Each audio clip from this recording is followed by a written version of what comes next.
Entry number 3, it is a good old Rey Mysterio with the pyro, baby. It's the Undertaker with the lightning. As we got HB Chisel coming in, get ready for the pyro, baby. You ready for this? Look up to the sky and then just go straight up. Look at that, dude. Freaking awesome. What is up, guys? Welcome back to the channel. As always, keeping you up to date on all the latest for WWE 2K22. And every single year there's a lot of new features and returning features that we want to the series, from GN mode, classic match types, and so on. But there's also some other features that don't get the love that those get, even though we still want them. So in this video we're going to discuss 5 things that will definitely be a great addition to WWE 2K22. And again, these are going to be more small improvements and new option things that we've been asking for. Anyways, you guys know what to do. Hit an elbow drop and turn on those notifications to continue being up to date on all the latest WWE 2K22 news. And if you want even more WWE 2K videos, consider checking out the second channel.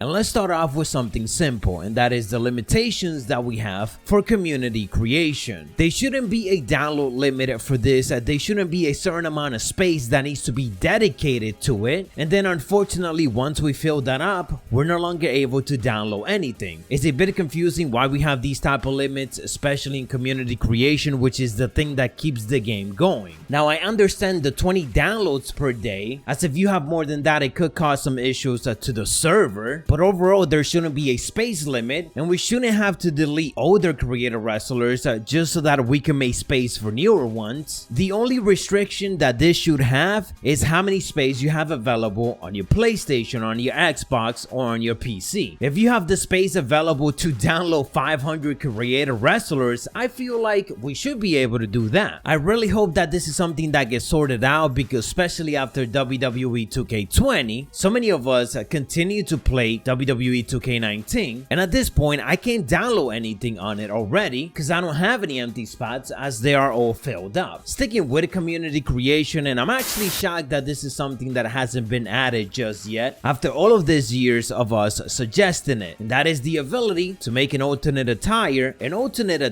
as soon as we download it. So basically, when we go to community creation, we download an updated attire for a certain superstar, and you know it's an alternate attire. There should be an option right there, right away, that let us make it an alternate attire, instead of us having to back out, go to creation, edit the custom superstar, then go to that superstar, then edit, and finally go to personal information and make it an alternate attire. Simplifying that whole process will be awesome. We'll save a lot of time, especially if the game takes long to load, and overall will just make the experience better within community creation. With WWE 2K20, we got the introduction of brand new controls, and to this day I think for the most part the community agree on the fact that it was changes that were unnecessary. These changes felt like they were made simply to make changes instead of actually making it better. The new control makes things a bit annoying, and sometimes it's almost next to impossible to be able to hit a running finisher correctly, because we have to be pressing 4 different type of buttons. We have to be running, going towards the direction, and also then pressing that extra 2 button to do the finisher. Was that actually necessary? Again, it feels like it was useless change and simply made things harder. There's also the fact that a lot of the community has gone back to playing WWE 2K19, so at this point we still more used to the WWE 2K19 controls. So maybe go back to that one, or give it to us as an extra option for us to use. This was one of the big complaints when 2K20 came out, because right away people didn't see it as an improvement. So go back to what it was before, what the community is used to, or again just give us that extra option. Another small improvement that we will definitely appreciate is bringing back the entrances for the Royal Rumble. Again, this is a small one that we continue to ask for, and it's amazing that we haven't gotten it just yet. Many of us have even suggested to simply switch the camera angle, switch it so that we can see the stage and that we can see the superstar just running in. I don't even want special entrances during the Royal Rumble like back in the day, although of course it would be nice, but for now I would simply like them to show us the stage and give us a couple of running animations of superstars just coming in, making their entrance, and their whole Titan playing and their music and so on. It will just give a much more better vibe to the Royal Rumble. And the last thing that we are discussing here is an option, and it will be a heck of an improvement. For the Towers mode, give us the option to customize one ourselves. Give us the ability to create one. In my opinion, this will bring a lot of replayability, and if not that, at least add a Gauntlet match into the exhibition mode so that we can set up our own. This is something simple, but it will be a big improvement and a return to something that we had before, and then so it would add to this mode that has been in the game for 2 years now and is probably the one that is played the least. So those are 5 options and improvements that I would love to see in WWE 2K22. As I said before though, there's a lot of new features and returning features that I would love for them to add, many of which will even rank higher than the ones I mentioned here. But I wanted to show some love to some of these improvements and options since we haven't covered them as much. Let me know what else you guys would like to see on WWE 2K22 when it comes to these type of features. I'll catch you on the next one, so stay savage.